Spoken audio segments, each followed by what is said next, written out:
Shalom, welcome back to the Temple Institute, Machon HaMikdash in Yerushalayim.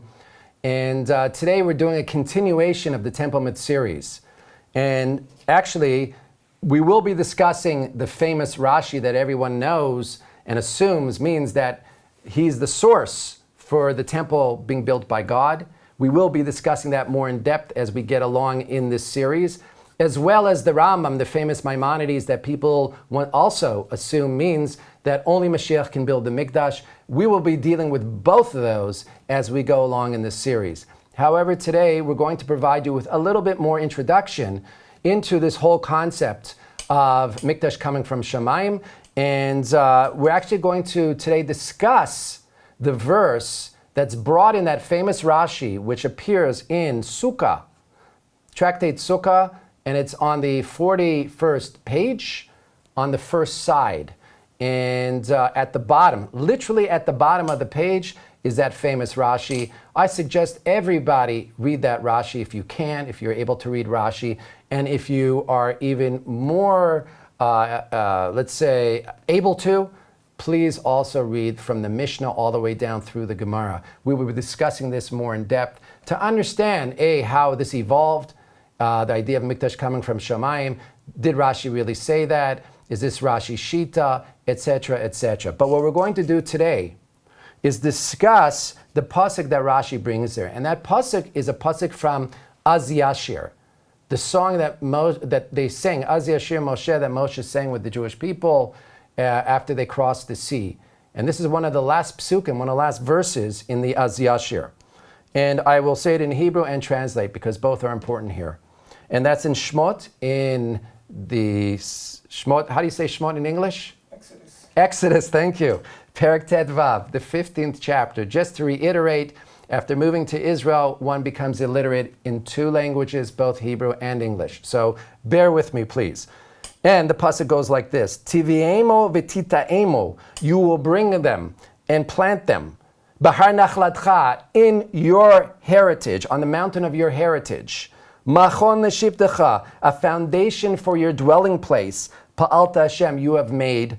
And here are the words: Migdash HaShem, konenu yadecha. The Migdash, the temple HaShem, konenu yadecha. The word konenu, we're not sure, but the translation in Art Scrolls, which I looked up, says established. Your hands have established. Didn't say made, established, whatever that means. So the question we all have to understand here is, what is this pasuk talking about? What is this verse talking about? And the word Migdash HaShem, konenu yadecha. The Mikdash God, your hands have established. Okay, so the best place to look first is, what does Rashi say on this pasuk over there? Not in the Tractate Sukkah, but over there. What does Rashi say? And Rashi brings a concept that's found in the Medrash. And that concept is, Migdash shel bata mechuvan keneged kisei shel mala. That the temple below is parallel to the temple above. So the physical temple is essentially parallel to the spiritual temple above. And this is a concept that's found throughout, both in the Gemara as well as throughout the Medrash. Many, many, many times is this mentioned in the Medrash. Okay? And then Rashi continues, and he says, Chaviv Beit HaMikdash. The Beit HaMikdash is very dear to God. And listen to the words. Sha'olam nivra biyad achat. The world was created with one hand, as it says in Isaiah, in the 48th chapter. Af yadi yazda haaretz. My hand settled the land, or established the land. Umikdash b'shtei yadayim. But the Mikdash had two hands. Ve'emata yibaneh b'shtei yadayim. But when will it be built with two hands? Bizman she'Hashem yimloch le'olam v'ed. When Hashem will rule forever. Latid lavo, in the future. Shekol ha'melucha shelo, when all the kingdom is his. I mean, sometime in some very, very distant future, when there will be a different spiritual sort of feel in the world, that's when he'll build a Mikdash with two hands. And it's very interesting. Is he talking about the Mikdash below or Mikdash above? It's unclear. It's very midrashic, which means it's very unclear, very cryptic. But what Rashi is clearly saying to you, or suggesting, that we have a Mikdash here, there's a Mikdash above, And that idea of konenu yadecha is referring to that mikdash above, or maybe from the word mechuvan, which means that it's makbil, it's parallel to the one above. Now, it's very important when we read a verse to be very careful how we read that verse.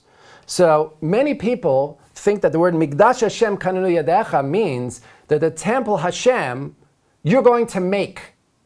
That the word konenu here means make. That's not what the word konenu means. In fact, we're not even sure what the word means here, konenu, because it could either be a kan, which is a base, or as we said over here, from the word mechuvan, which is directed in a certain direction, but certainly not the word. No one here in any of the Perushim say it means to make a mikdash, a temple. And you know, one of the things when you study Gemara, and if you ever were to look in the book called Darchei Talmud, which Rav Ariel published a new copy of with his notes, and this book was actually written in the 1300s in Spain by Rabbi Yitzhak Konponton. It's the only book on Talmudic methodology ever written, and I stress that, ever written, one book on Talmudic methodology. In that book, Rabbi Yitzhak Konponton stresses that shetitadek halashon hetev. You have to be very careful and very precise when it comes to language. And I want to be very precise here with the word konenu. What does it mean? Okay? And I think one of the best perushim on it, the most clearest perush, the most clear explanation on this particular pasuk actually comes from Rabbeinu Bechayai. Once again, it's my favorite, one of my favorite perushim, one of my favorite commentators. And he also lived, actually, about 50 years before Rabbi Yitzhak Konponton. Maybe my neshama lived at that period of time, and that's why I so connect to these rabbis. I don't know. Anyway, he says like this. He says that when a mikdash, when we refer to the temple below, we always use the word asiyah, to do. When we refer to a temple above, the spiritual temple in the Shemaim, that's run by Michael, that temple, that spiritual temple in Shemaim, is always used the word konenu. In other words, he's saying to you, konenu here is a spiritual mikdash. And in fact, I'll even say, I'll give you his words. When